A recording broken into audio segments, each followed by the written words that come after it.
Things I did to prepare for an unassisted, unmedicated home birth PT. Unassisted, 1. unmedicated home birth in 30 minutes.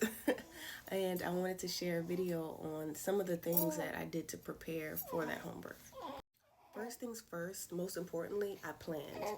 So this isn't something that I would recommend you just choose and just go for it if you have not had a birth before, or if you haven't looked into it, researched it, really taken the time out to know for sure this is for you and you can handle it and your partner can handle it, whoever's with you in your during your birth.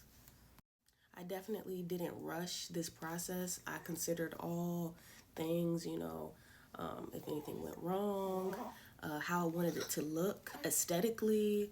From if I wanted to be a water birth, if I didn't want to have a water birth, or what I wanted to wear, like the ambiance of it, everything, especially where I wanted to have this home birth. And when I say home birth, I say it loosely because you honestly can give birth anywhere or whatever, but because originally I planned to give birth outside on a farm, his godfather's farm, but we ended up having to change that plan because realistically,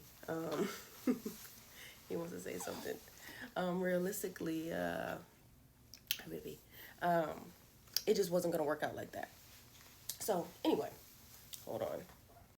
So I went back to the plan, and like I said, figured out how I wanted it to look now that we readjusted it, how I wanted to feel, the supplies I needed. So that was another thing. I had to make a list of all of the supplies I needed from every single little thing, as if I was going to be in a hospital. I wanted to make sure I didn't miss anything, because you can overlook things because you have so many things to make sure you have. Excuse me, you could wait till the last minute to buy something and then forget. So I didn't want that to happen. I wanted to make sure we had everything, we were prepared for anything to happen.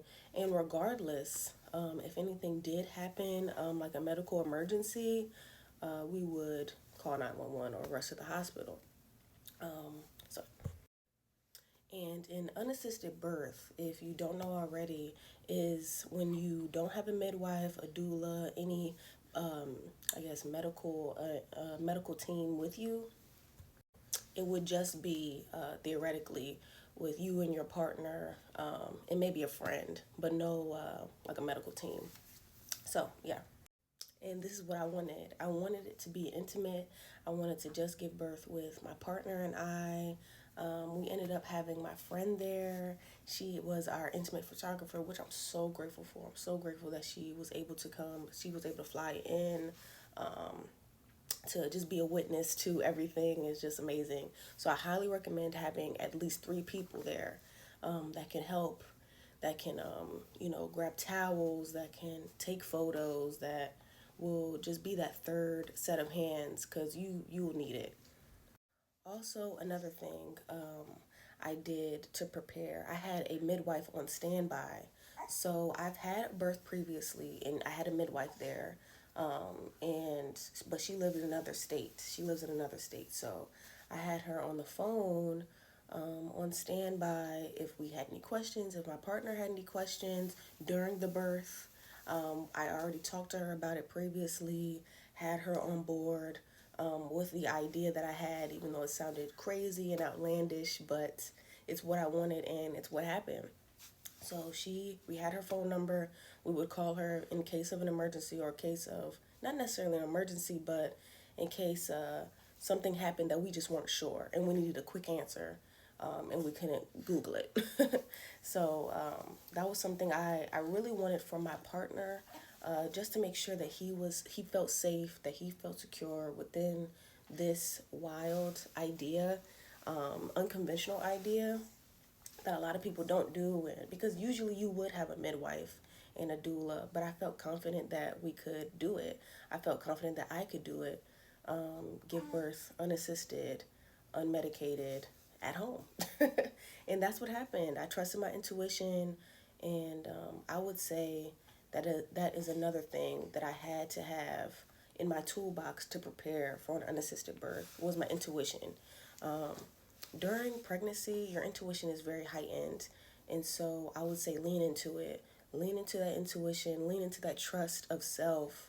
So during your birth, no matter if it's medicated, no matter if you're in a hospital, no matter where you are in the world and how you're doing it, how it looks for you, making sure that your intuition is in your toolbox, that you trust yourself in your decision making, in split second decision making, because that's what happens during a birth, especially when you are feeling all of the pain and energy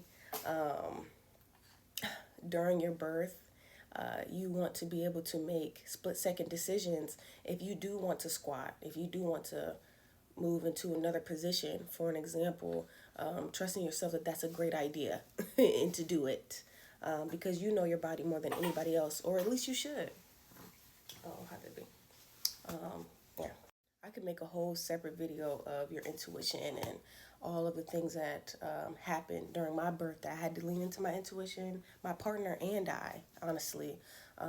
If you listen to the story, there was a moment in the birth where I felt like I couldn't move anymore. I couldn't leave the toilet and move into the bathroom, move into the shower.